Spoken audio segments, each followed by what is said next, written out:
అంటే మీరు ఎదుగుతున్నారు అనేసి మీ పైన రూమర్స్ కూడా చాలా క్రియేట్ అవుతున్నాయి. అయ్యా ముందుకెళ్తుంటే చాలామంది వెనకాల చెప్తుంటారు కదండి. అవన్నీ మనం పట్టించుకోవద్దు అంతా.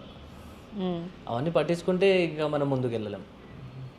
మనం ముందుకెళ్తున్నాం, మన వెనకాల రూమర్స్ చెప్తున్నారంటే వాళ్ళు మన వెనకాల ఉన్నట్టే, మనం ముందున్నట్టే కదా. సో మనం వాళ్ళ వెనకాల చూస్తే మనం కూడా ఆగిపోతాం. మనం వాళ్ళని చూడకుండా మనం ముందెళ్ళిపోతే ఇంకా మనం ముందుకెళ్తాం కాబట్టి.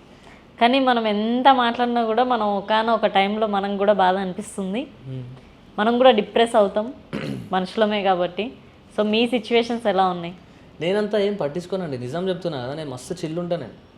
ఇవన్నీ నాకు నెగిటివ్ కామెంట్స్ వచ్చిందా, నాకు ఎవరైనా ఇట్లా అన్నారా, నాకు అట్లా అన్నారా, ఏం పట్టించుకోలేదు. నా సాంగ్స్కి ఇప్పటివరకు నేను ఎక్కువ సాంగ్సే నేను అప్లోడ్ చేశాను కాబట్టి నా సాంగ్స్కి 99% పాజిటివ్ కామెంట్స్ వస్తాయి, 99% లైక్సే ఉంటాయి. నా ఛానల్ ఓపెన్ చేసినా మొత్తం ఆల్ ఓవర్ ఛానల్లో 99% లైక్ అని వస్తుంది, అంటే ఆడియన్స్.